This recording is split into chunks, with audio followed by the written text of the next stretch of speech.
what we discovered after not too much collaboration was that if one of us wanted to go into the mayor's office or wanted to go before city council, we may very well be turned down. But anytime the three of us showed up together, doors were open for us.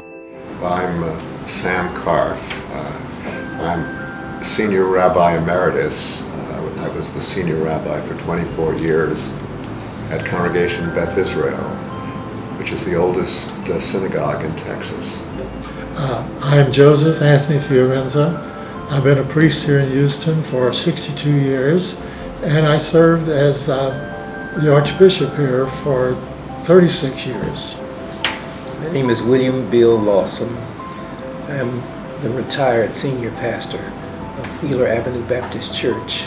Certainly, one area which has not received a great deal of attention in our great medical center is geriatrics. We have this large, vastly growing group of citizens who are elderly, like the three of us. And although we have great medical availability here, there is nothing that specifically targets itself on the well-being and the care of the elderly. Our scriptures, our religious scriptures, we have somewhat different religious stories, but all of our scriptures contain a concern for the vulnerable, and that we show our love for God by how we treat the most vulnerable among us. And our biblical traditions point out two vulnerable populations. One is children. They need a lot of care. They're dependent. And the other is the elderly. Our religious traditions don't romanticize or sentimentalize old age. They know it can be a tough time. And we have an obligation to provide care for the elderly that is concerned with their dignity and with their special needs.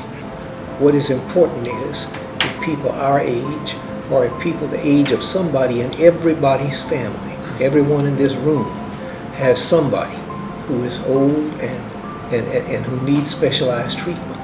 And so it is for their sakes that we think that there does need to be a geriatric hospital. So if we can help provide that kind of care, which doesn't exist, there is no such thing as a geriatric hospital anywhere in the country now. If we could provide that model here in Houston, and we come by it legitimately because we've created one of the great medical centers of the world, we could provide the model for an ideal geriatric hospital. In Houston, when we want to fight cancer, we come up with a whole hospital. When we want to do something for children, we come up with a whole children's hospital. Now, it certainly is a blessing that because of the advances in high-tech medicine, many more people are living well in old age. It's not unusual to have people in their 70s and 80s and 90s who are functioning well. That's a tremendous blessing, but it also presents a responsibility.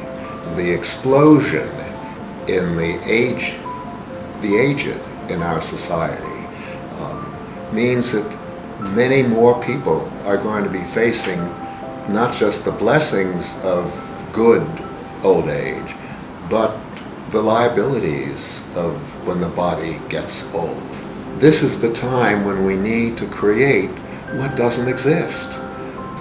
For just as we have the best of care for young people and babies, we should also be able to say to the world, we can offer the best of care to elderly people in their final years, to help them to face the diseases that come with old age, and particularly the fears that come with that too. and the inability to cope well as they used to. These are all problems of the human person, totally. And that's why not to be able to treat with excellent care at the end of life, as we do at the beginning of life, means that we are lacking a very important element of treating the whole human person from birth to death. This project offers a tremendous giving opportunity for those who have the means, who have been blessed with the resources, and who are at a stage of life where they want to establish a legacy, something by which they can be remembered, because I think there are three sources of meaning in our life. One is to love and be loved. The other is to feel needed and useful. And the third is so to live that while we're still here, we have reason to hope that when our time has come to leave this earth, we will be remembered as a blessing. And there will be more than a few who will remember us and miss us. And so I would appeal, or try to appeal, to those who are looking for a meaningful way of establishing a legacy in this community. It will be not only for this community, but in all likelihood a model for other communities around the country.